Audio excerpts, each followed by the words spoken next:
en la palabra de Dios acerca de las iglesias que se había iniciado en la ciudad de Jerusalén sirven para nosotros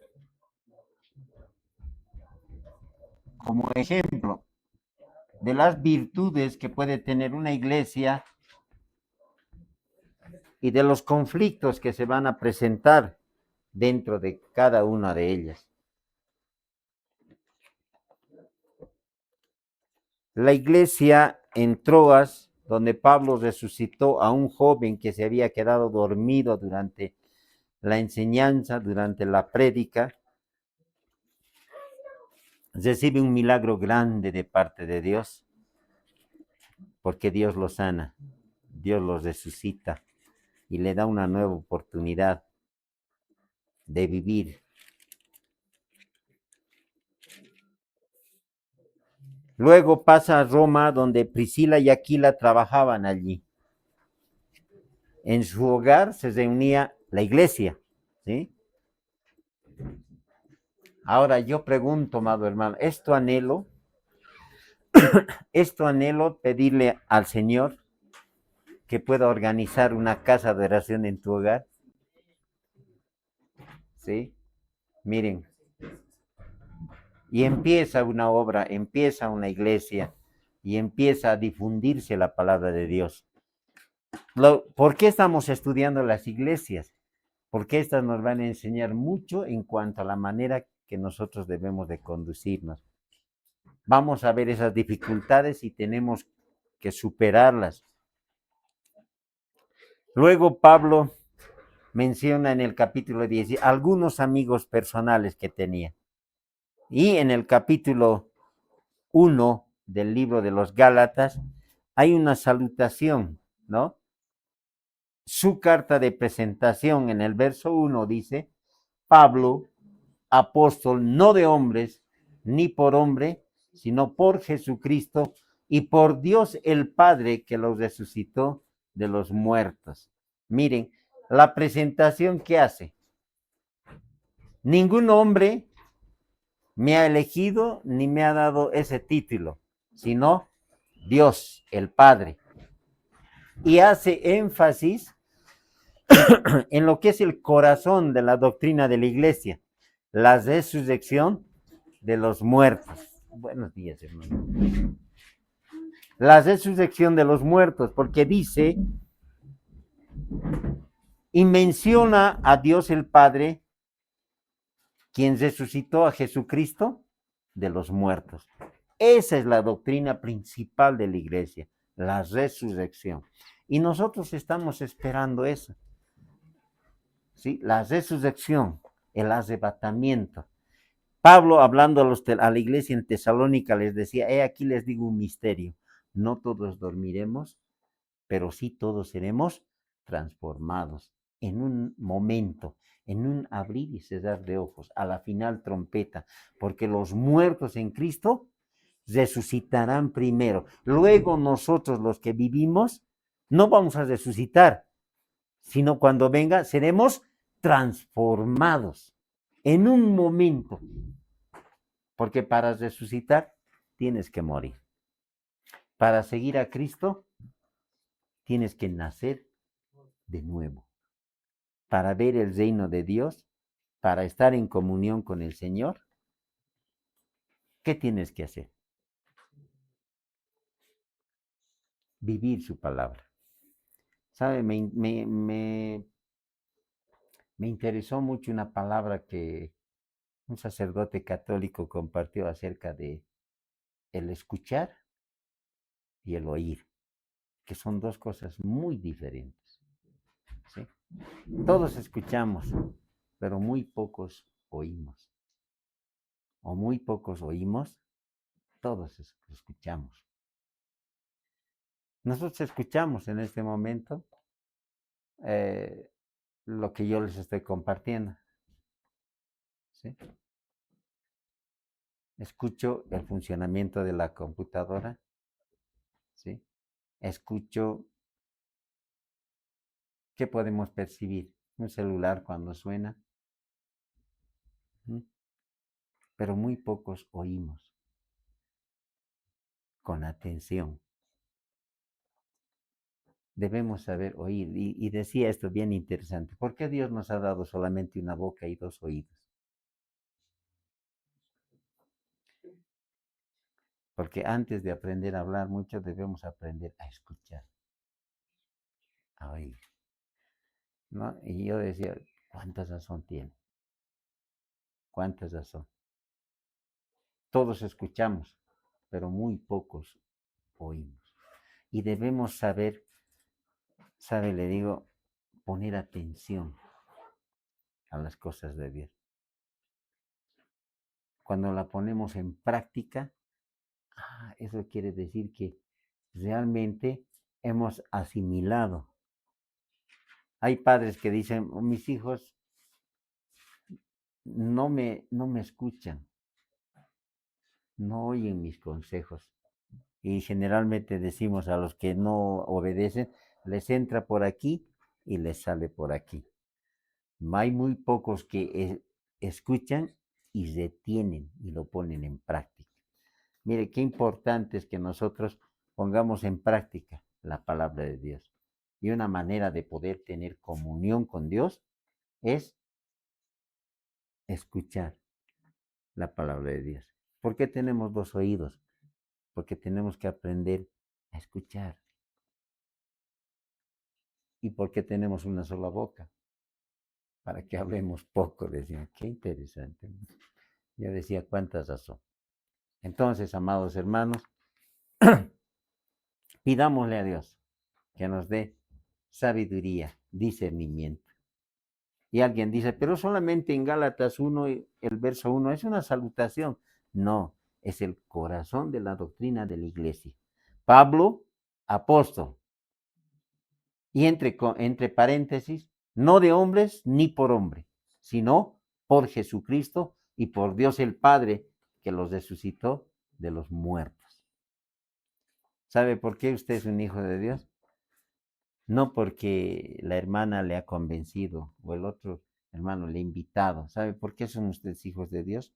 No porque tu mamá te haya traído a la iglesia, sino porque Dios te ha llamado.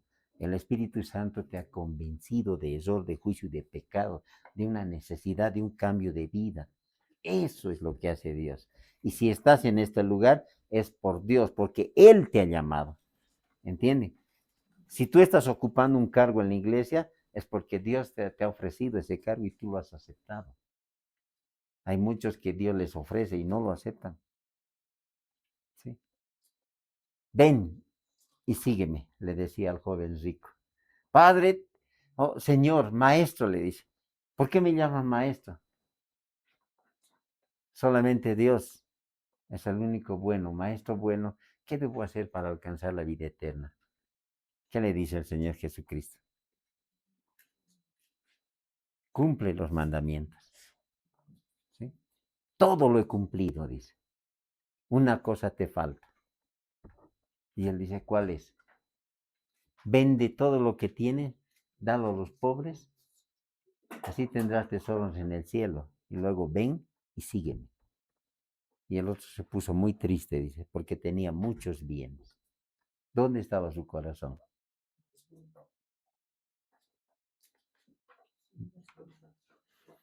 ¿Dónde está tu corazón?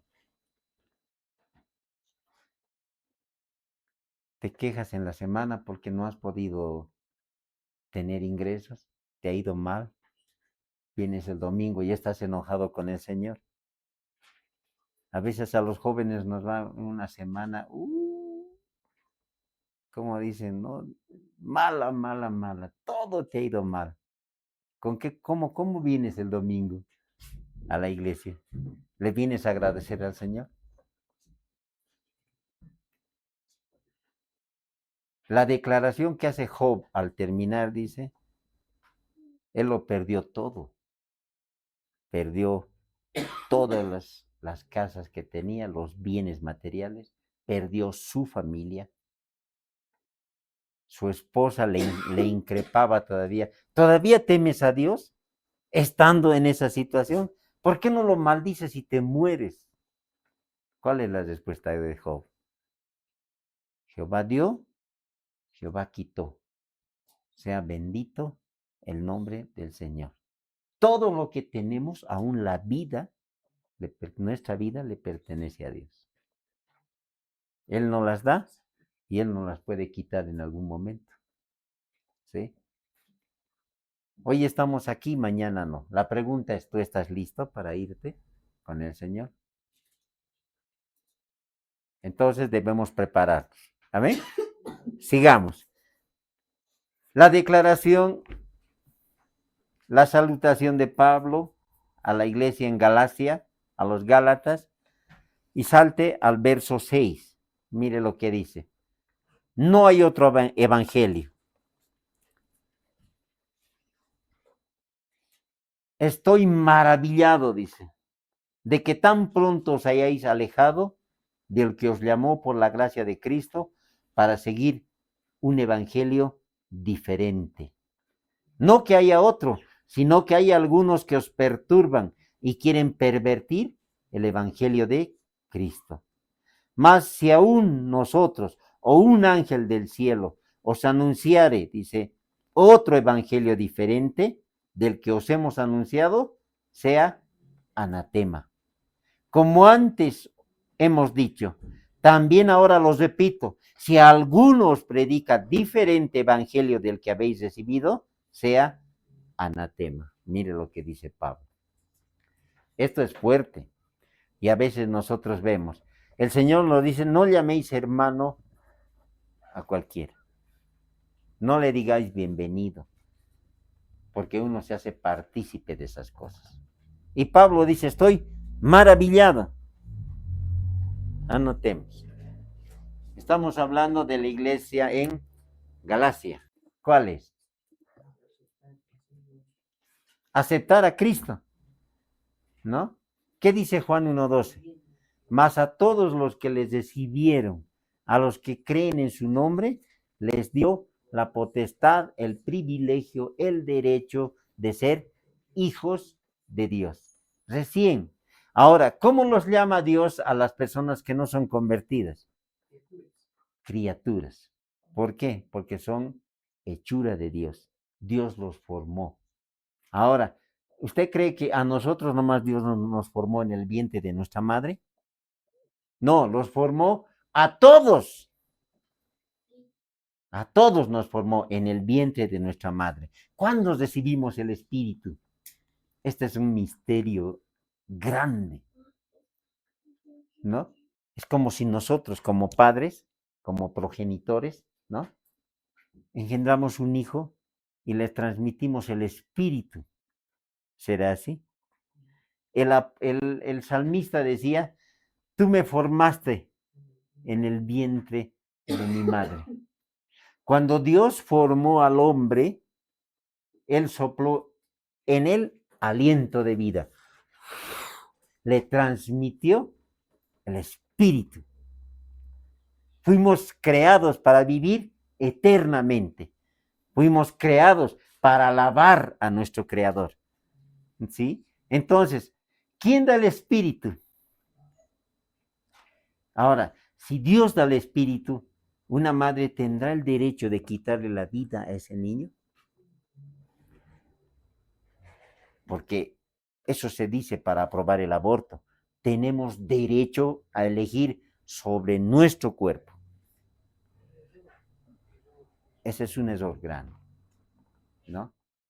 Dios le ha dado el don a la mujer de poder procrear, de poder criar a un hijo. Tienen ese don, es innato. Incluso dice la palabra que la mujer se salvará engendrando hijos. Ahora alguien le da la traducción de decir, entonces, bueno, pues las que tienen 10, 15, 10 hijos ya son salvas. No es así. No, Dios tiene misericordia de las personas. Dios te busca, Dios te llama.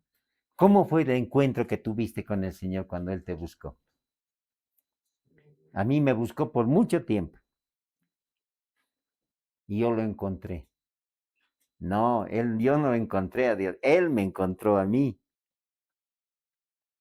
y todavía no quería yo encontrarme con el Señor. Si viene movilidad, me voy a mi casa, y nunca apareció la movilidad. O tal vez estaría pasando, pero yo no lo veía.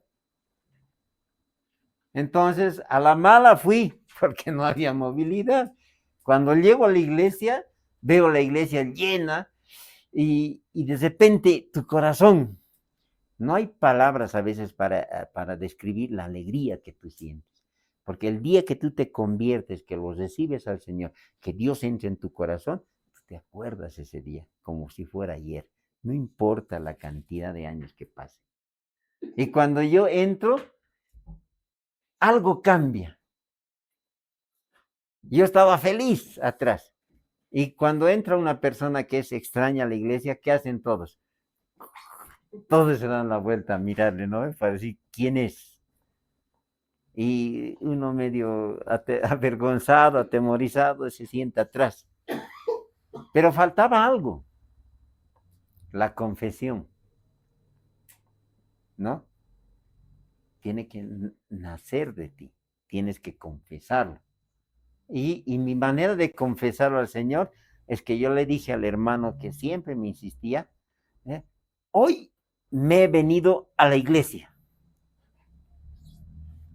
Y tengo una alegría que no puede explicar uno con palabras. Y la confirmación ha sido de que poco a poco he sido consecuente con la iglesia. He ido creciendo, creciendo, creciendo. Ahora entiendo cuando dice la palabra requisito para los obispos, para un hermano que va a estar como líder, no un neófito, no un nuevo creyente. No vaya a ser que envaneciéndose caiga en el lazo del diablo. ¿Qué quiere decir? Que para servir al Señor tienes que ser crecido, tienes que conocer la palabra.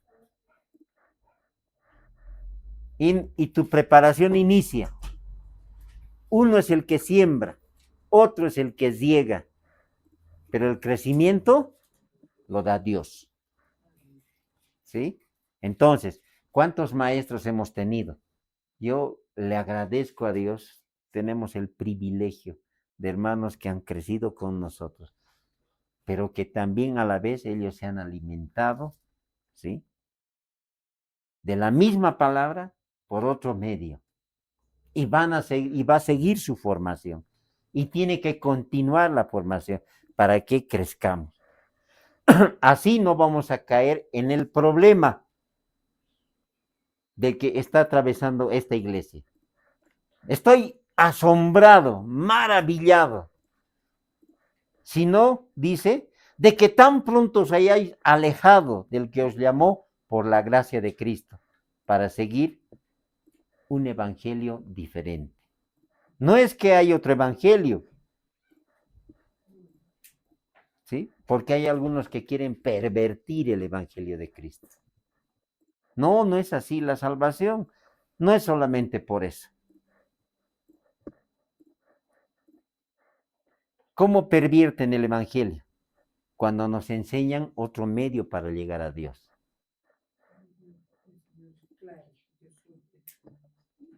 Él nos dice en su palabra, amén, hermana. Dios es claro, Él dice, yo soy el camino, la verdad y la vida.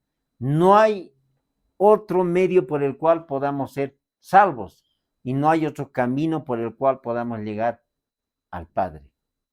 Solamente por Cristo.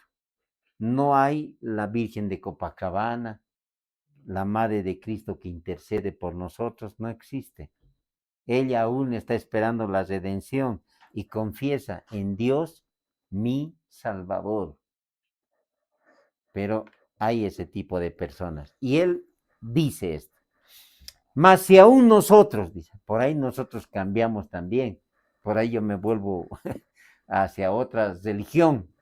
Y dice, si aún nosotros, o siquiera un ángel del cielo, os anunciare otro evangelio diferente del que os hemos anunciado, anatema, sea maldición.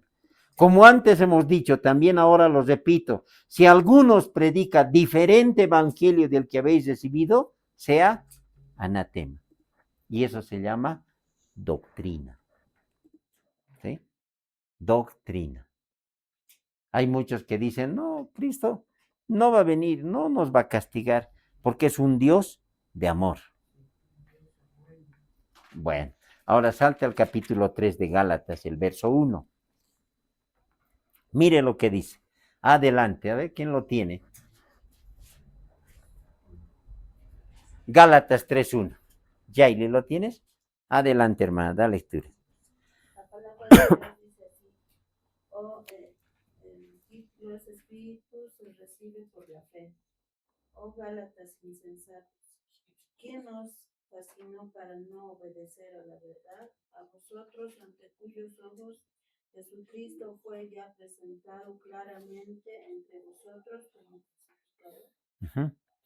Miren, esta epístola neotestamentaria, que es en el Antiguo, en el Nuevo Testamento, después de la venida del Señor, fue escrita a todas las iglesias que están en Galacia. Insensato. ¿Quién es aquella persona que es insensata? Que conociendo la verdad, sabiendo cuál es el camino, hace todo lo contrario. ¿Se imagina? A ver, con el pastor nosotros vamos a ir ¿cómo le dicen? Ahora ahí, ¿cómo se llama la fiesta que están ahora llevando? Es el gran poder, pero va dedicado a un santo, Santiago, ¿no? El Tata Santiago le dicen, ¿no? La Virgen del Carmen, las Nieves, no sé cuántos nombres ya le dan, pero hay una fuerte ahorita, ¿cómo le podemos decir? Presión espiritual por este tipo de fiestas. ¿Ya? Ahora, insensatos, imagínense nosotros con el pastor ahí yendo adelante. Pastor, ¿qué seríamos? No solo insensatos, necios seríamos, ¿no? Conociendo la verdad, ¿haríamos estas cosas, pastor? ¿Alguna vez por nuestra cabeza pasaría eso? Aquí están mis hijos, a ver, y nosotros vamos a ir a ofrecer a la Pachamama. Suben a las apachetas, ¿no? Todo viajero ofrece a la Pachamama. Eso no va ni por nuestra cabeza. Si antes lo hacíamos, ahora ya no practicamos esas cosas, porque hemos conocido la verdad. Y una persona que ha conocido la verdad y hace todo lo contrario, esos son insensatos. ¿Quién nos fascinó para no obedecer a la verdad? A vosotros, ante cuyos ojos Jesucristo fue ya presentado claramente entre vosotros como crucificado. Y les pregunta, esto solo quiero saber de vosotros.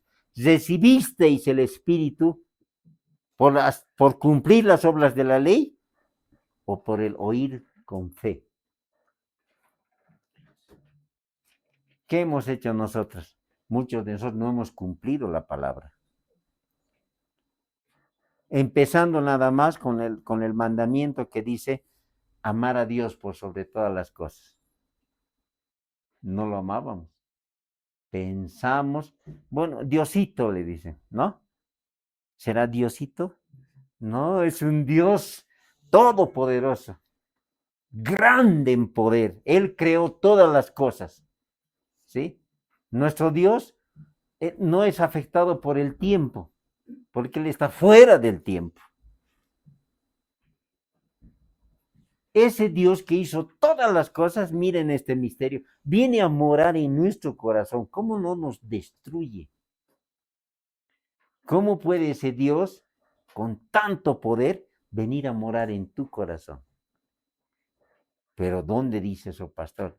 Recuerde, somos templo. Este es un templo, una casa de oración, para que se reúnan los creyentes. Ponle que sea tu corazón donde viene a morar el Señor. ¿Cómo no nos destruye? ¿Mm? Bueno, miren la iglesia de Galacia, ¿qué tenemos que aprender? A no escuchar un evangelio diferente. Vaya, después de Gálatas viene la Efesios, pero vaya a Colosenses. Y vamos a ver la iglesia en Colosas. Capítulo 1, el verso 2. Adelante. Ayúdenme. ¿Quién lo tiene? Lectura, por favor. Y de ahí viene a los colosenses. Vamos, el verso 2. ¿Quién lo tiene? A ver, hermanos, vamos a compartir, vamos a leer la palabra del Señor. Dice que la fe viene por el oír y el oír por la palabra de Dios. Adelante, hermano Jorge. 1, 2. A los santos y fieles hermanos en Cristo que están en Colosas, gracia y paz sean a vosotros, de Dios nuestro Padre y del Señor Jesucristo. El verso 7 ahora, hermano. Como lo habéis aprendido de Epafras, nuestro consiervo amado, que es un fiel ministro de Cristo para vosotros. Hay un nombre que nos da, Epafras. Ahora, hasta ahí. Miren, primero, ¿quién fundó esta iglesia? No, aquí vamos a ver. Esta iglesia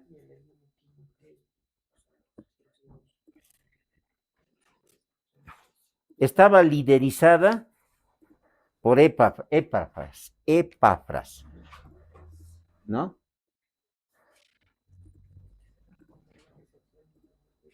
En su tercer viaje misionero.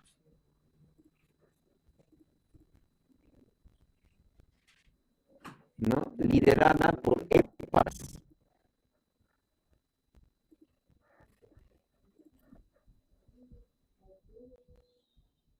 Ahora, la salutación que hace en el verso 2 dice, a los santos y fieles. ¿Somos santos? No porque hayamos vivido una vida recta, intachable. No, somos santos porque Cristo nos santificó, nos redimió, nos perdonó. A los santos y fieles hermanos en Cristo que están en Colosas, gracia y paz sea a vosotros de Dios nuestro Padre y del Señor Jesucristo. El verso 7 dice, como lo habéis aprendido de Epafras, nuestro consiervo amado, que es un fiel ministro de Cristo para vosotros. Y mire, salte al capítulo 4, ahí a la vuelta, el verso 12 y 13. Hay salutaciones, y mire lo que dice. Os saluda Epafras, el cual es uno de vosotros, siervo de Cristo, siempre rogando encarecidamente por vosotros en sus oraciones, para que estéis firmes, perfectos y completos en todo lo que Dios quiere. Porque de él doy testimonio de que tiene gran solicitud por vosotros y por los que están en la Odisea y los que están en Hiriápolis. Os saluda Lucas, el médico amado, y Demas. Miren, ahora hace mención, ¿no? A Lucas.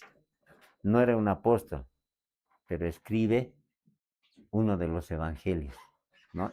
El médico amado, investigador. Ahora, sigamos.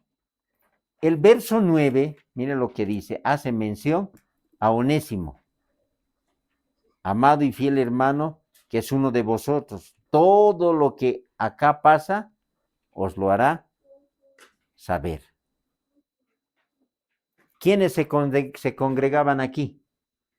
Filemón y Onésimo. Estos nombres ya los hemos leído, ¿no? ¿Dónde se convirtieron? Ellos se congregaban en Colosas. O sea que los hermanos, las personas no estaban dispersadas por cualquier lado, no eran peregrinos errantes, sino que estaban estableciendo los hermanos en un diferente lugar, estaban trabajando con la misma doctrina, ¿sí? No cambiaba. Ahora, cuando nosotros hablamos de Filemón, mire, vaya libro de Filemón. Ah, ya les he pescado ahí. ¿En dónde se encuentra Filemón? ¿Es Antiguo Testamento? Nuevo, muy bien. Dale lectura a Filemón, capítulo 4, el verso 9. Vamos, hermanos. Está Timoteo, Tito y Filemón. Vamos a leer el verso 4.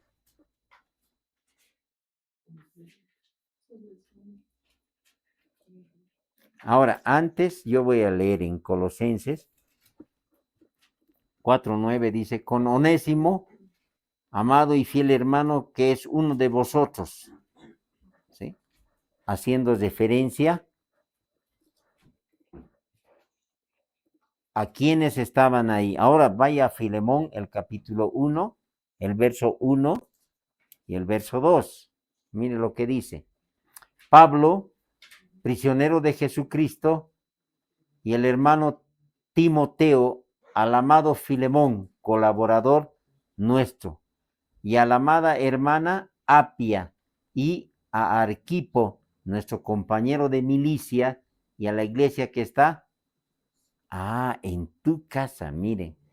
¿Dónde nuevamente se hace la iglesia? En una casa. ¿Quiénes son las que la inician? Aquellos que se habían convertido, que tienen buen testimonio. ¿No le gustaría que su nombre esté en algún lugar? Que lo conozcan así, el hermano fiel. Cada uno se labra una reputación en el lugar donde está. ¿Es más importante lo que Dios piensa o lo que las personas piensan de uno? Miren, cuando nosotros nos acercamos a Dios, vivimos como Dios nos manda. Las personas ven el cambio que hacen nosotros, ¿sí? Entonces, hermana Sara, buenos días, tome asiento. Bienvenida, amada hermana.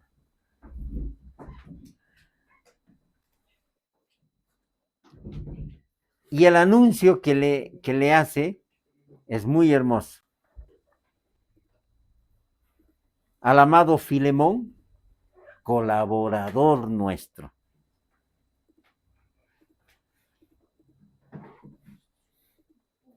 Ahora, todos a veces queremos ser la cabeza, pero él era un colaborador. ¿Sabe qué dicen las campañas, grandes campañas que hacían? ¿Cómo la organizan? Hermanos, vamos a hacer una gran campaña. Muy bien. ¿Qué se necesita en una campaña? Un ministerio de alabanza, porque tienen que ministrar al pueblo. Bueno, disculpe, Dios va a añadir a la iglesia los que han de ser salvos. Obviamente se hace publicidad, propaganda, ¿no? Y se reparte. ¿Quiénes lo hacen? Los hermanos. ¿Sí? Hay un ministro que va a predicar la palabra, un evangelista, cuando es una cruzada, y se necesita no solamente que se haga la publicidad, se necesita hermanos en la puerta, ujieres, que ayuden. Son colaboradores en la obra de Cristo. Ningún trabajo en el Señor es en vano. Seguimos aprendiendo cómo debemos de trabajar, cómo debemos seguir adelante. Ahora, en Colosenses, el capítulo 4, el verso 16, mire lo que dice. Cuando esta carta haya sido leída entre vosotros, haced que también se lea en la iglesia de los laodicenses, en la Odisea, y que la de la Odisea la leáis también vosotros. Esta carta, Pablo manda que se lea en la iglesia de la Odisea. ¿Y dónde se menciona esa iglesia? A ver. Apocalipsis. ¿Sí? Las 7 iglesias. ¿Por qué debería de leerse? Por los problemas que atraviesa una iglesia. Tienes esto, dice el Señor, pero tengo contra ti. ¿Hay la iglesia perfecta? Hay una iglesia a la que Dios no le reclama. ¿Cuál es esa iglesia? Filadelfia. La iglesia de Filadelfia. ¿Cuántos nosotros quisiéramos ser así? ¿Sí? ¿Quisiéramos ser parte de esa iglesia?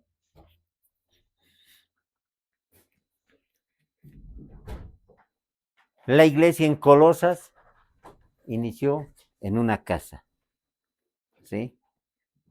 Fundada en el tercer viaje misionero de Pablo, estaba liderizada por Filemón y Onésimo,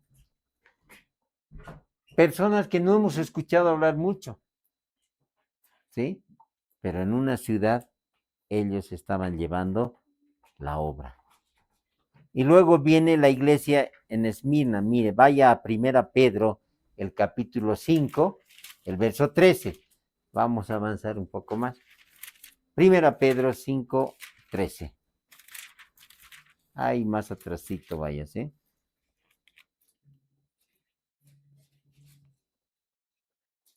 Ah, ahí está. Vamos a ver la iglesia en Babilonia. ¿Puede haber iglesias en los peores lugares?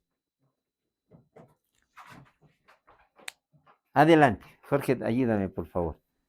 La iglesia que está en Babilonia, elegida juntamente con vosotros, Marco, mi hijo, os saludan. Aquí nos dice la iglesia que está, ¿en dónde? En Babilonia. ¿Qué es Babilonia?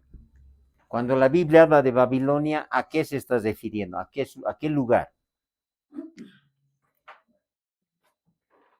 A ver, hermanos. La gran ramera, ¿no? Babilonia. Para el cristiano es Egipto, sinónimo de pecado. Babilonia tiene esa misma consonancia. Un lugar donde se practica la idolatría, abunda el pecado. ¿Sí? Ahora, cuando Pedro en su primera carta hace referencia a la iglesia que está en Babilonia, miren la segunda parte, dice, elegida juntamente con vosotros, y Marcos, mi hijo, os saludan. Hay una salutación a esta iglesia. Ahora, vuelva a 1 Pedro, el capítulo 1, y leamos el verso 6. Dice, en lo cual vosotros os alegráis, aunque ahora por un poco de tiempo, si es necesario tengáis que ser afligidos en diversas pruebas. Cuando una iglesia está ubicada en un lugar donde reina la idolatría, donde la idolatría es el pan del día, ¿qué le va a pasar a esa iglesia?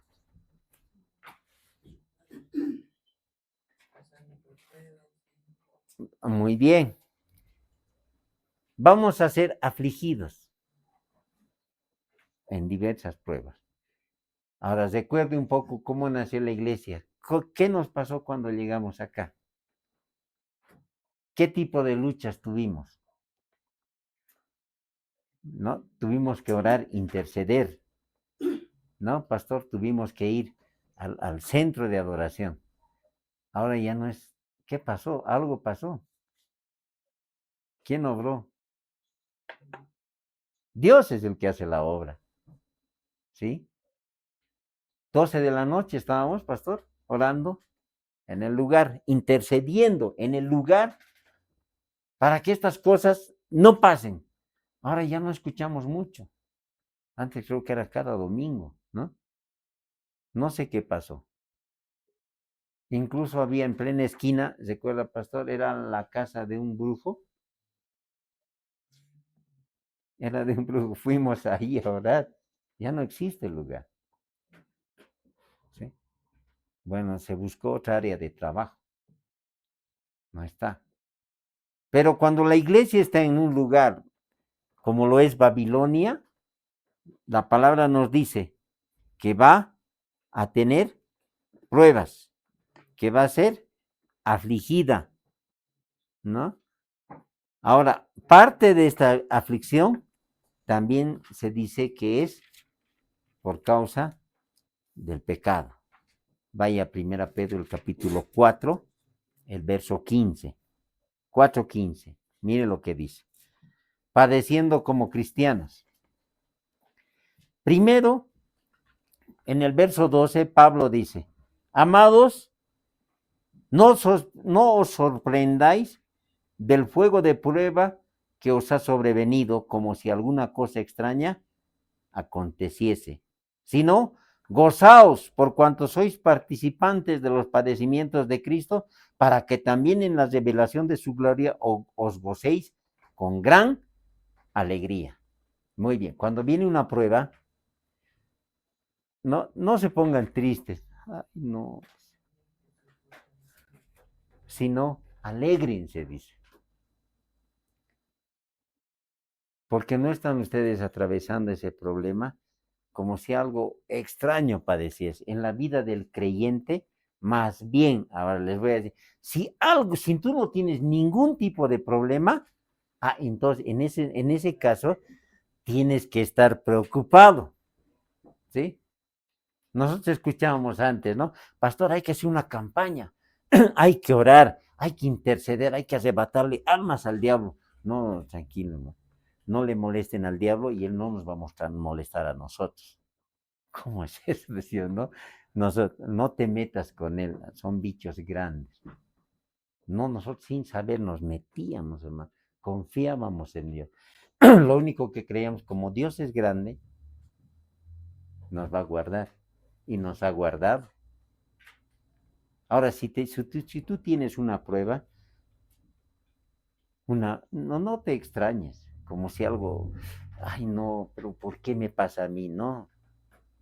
El Señor dice, es necesario que a través de muchas tribulaciones entremos en el reino de los cielos. ¿Qué quiere decir?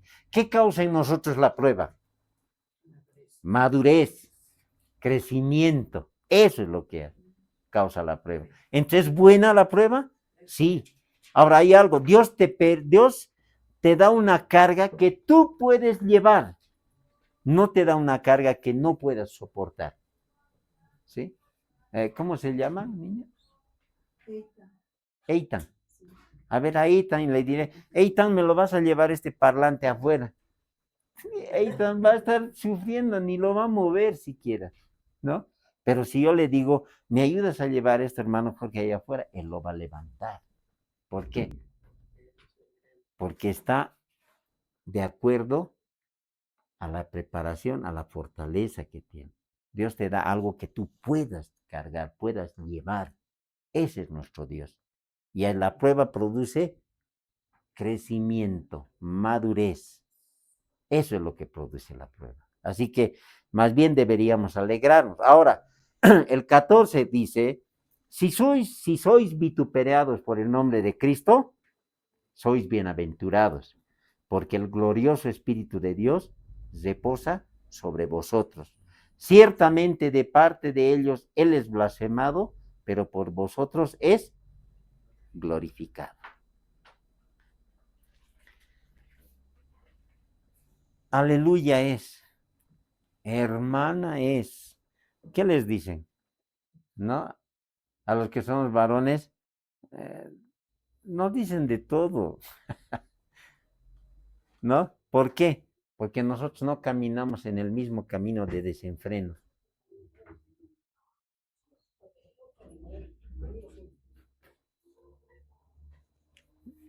Ahora dice la palabra algo bien importante. Si por causa del nombre de Cristo te insultan, te tratan mal, eres bienaventurado. ¿Qué es una bienaventuranza? ¿Qué es bienaventurado? Feliz, doblemente feliz. Cuando alguien muere por causa de Cristo, le dan el mayor de los honores que pueda tener un cristiano, el morir por su Señor. Y nosotros podemos decir, ¿qué podemos decir? Ay, pobrecitos, lo han quemado. Nos van a quemar también a nosotros, vámonos. ¿Puedes negar tu fe? Hace 20 años enseñaba un pastor en, en los países de Centroamérica, había guerrillas. Y entran está la iglesia reunida y entran, dicen unos guerrilleros, con ametralladoras. Y los cristianos, todos, los que no son cristianos, pueden salvar su vida, sálganse. Los que niegan a Jesús. Y se sale, dicen, la mitad y más de la iglesia. Y los que están ahí han pensado que iban a morir. ¿Qué le dicen los guerrilleros? Muy bien, cierren las puertas, ahora sí vamos a alabar a Dios con los verdaderos creyentes. Y se quedan con él. Imagínese, negarlo a Cristo así. Ahora, yo le pregunto, ¿cree que Cristo los ha desechado a los que se han ido? ¿Recuerda a Pedro? Lo había negado aún con juramento. Y lloró amargamente y se arrepintió. Y cuando Cristo resucita, díganle a todos los apóstoles y a Pedro, hace una mención especial. Yo soy el buen pastor, dice. El buen pastor su vida da por las ovejas.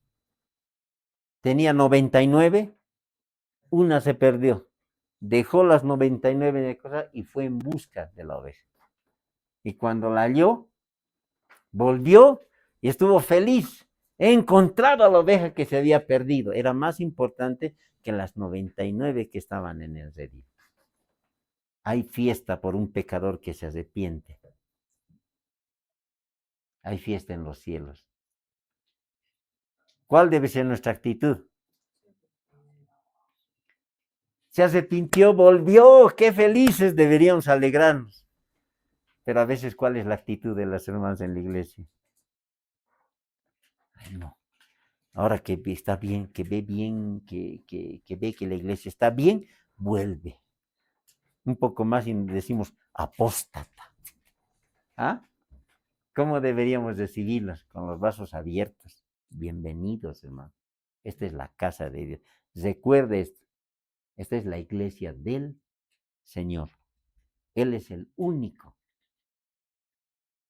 que puede quitar o añadir a la iglesia.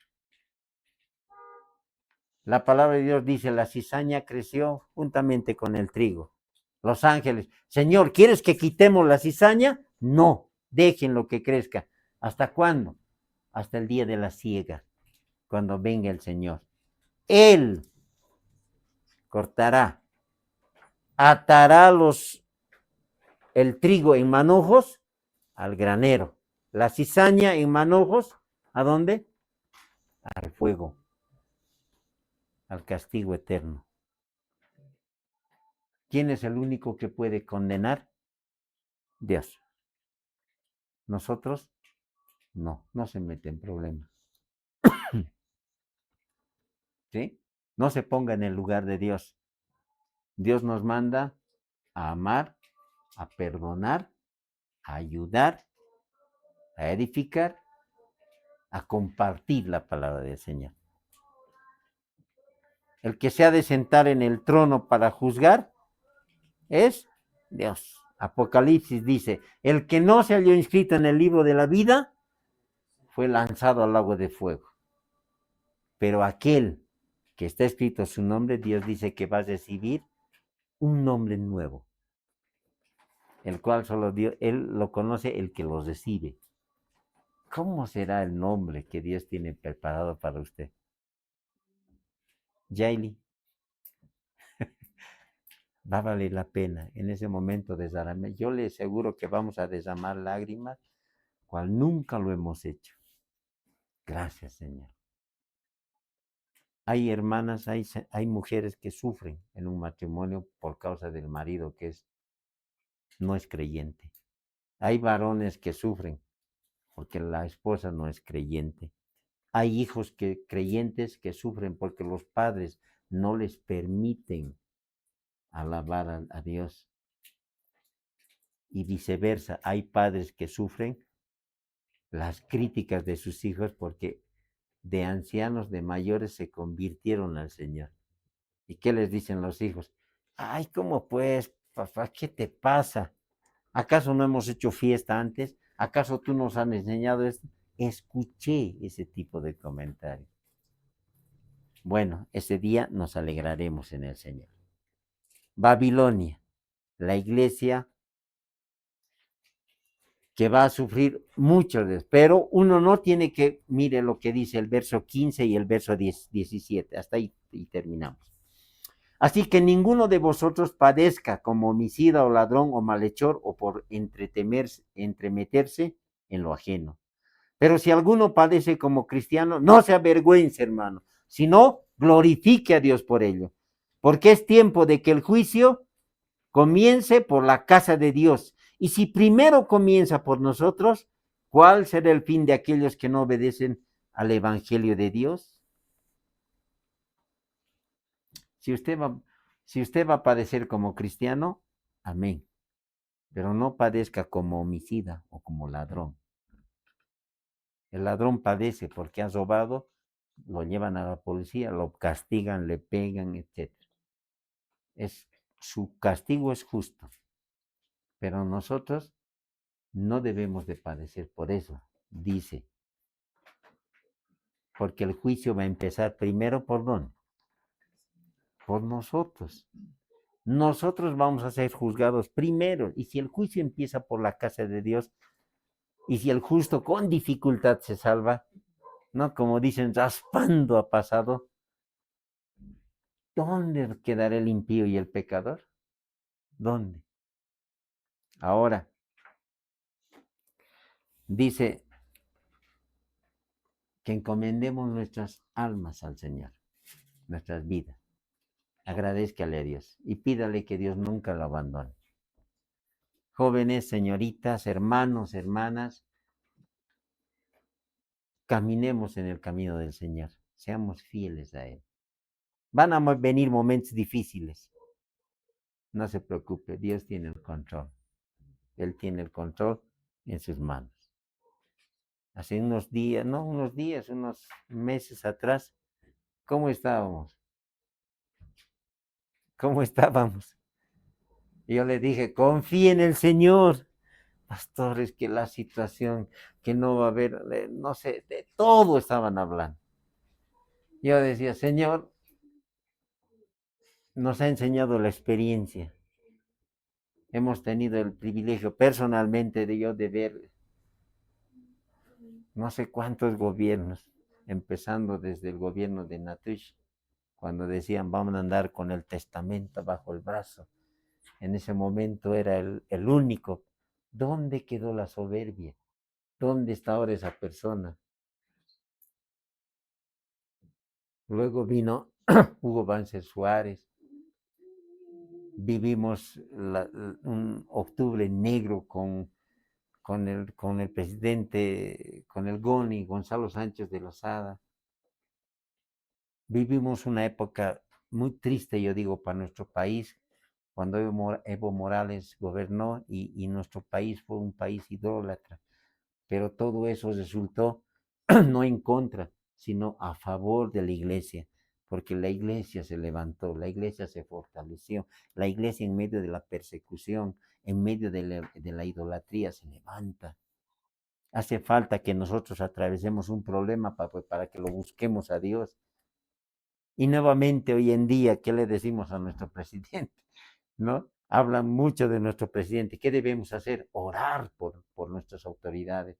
Ore, amado hermano. ¿Es un cabezón? Sí, pero nosotros somos más cabezones porque hemos elegido a ese cabezón. Entonces tenemos que orar por él. ¿Sí? Queremos pedirle que Dios le dé sabiduría. Pero sepa también esto, que un día Dios les va a pedir cuentas, porque Dios los ha puesto en ese lugar. ¿Sí?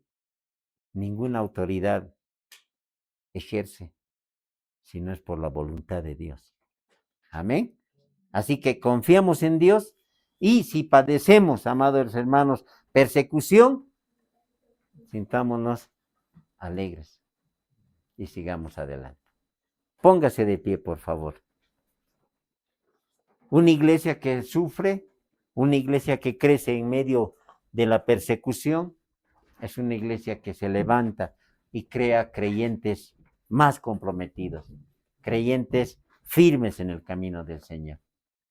Cuando el camino es fácil, el creyente se relaja, pero cuando el camino es difícil, el creyente se prepara y dice, tengo que subir esto, no va a ser fácil, así que amasaré bien la carga que tengo, me apretaré bien los pantalones y adelante, y empieza a subir con cuidado, pero siempre adelante.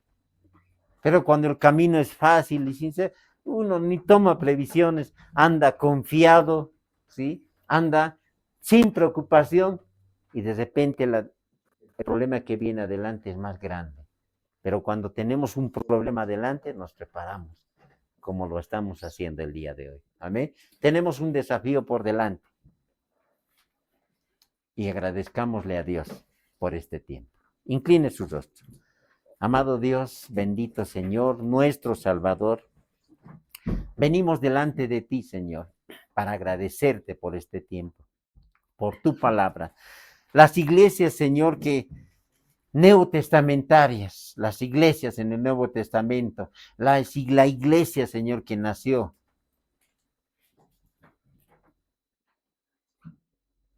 en la época cuando nuestro Señor vino, sufrió el peor de los martirios.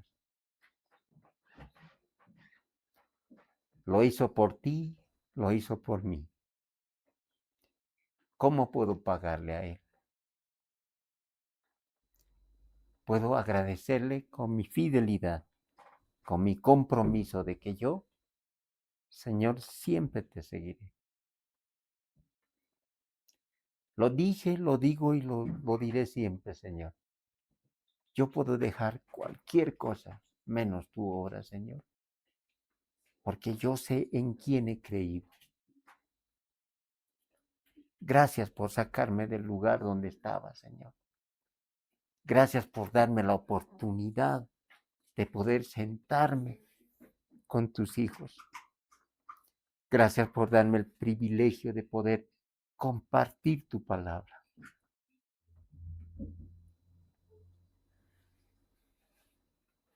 Es un honor el servirte, Señor.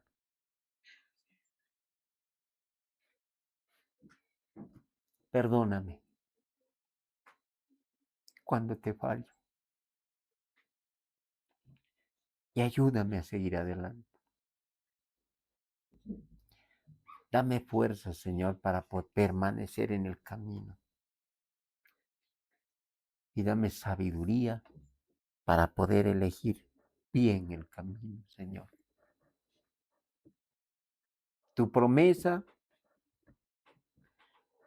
lo ha sido el día de ayer, lo cumpliste. Lo es el día de hoy y lo cumplirás. Y lo será el día de mañana y sé que lo seguirás cumpliendo.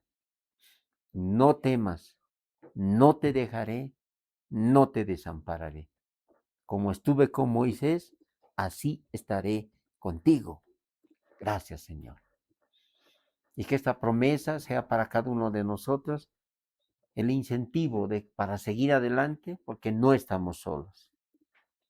Gracias, bendito Dios. En el nombre de Jesús, así sea. Y todos juntos decimos, amén. Gracias, Señor.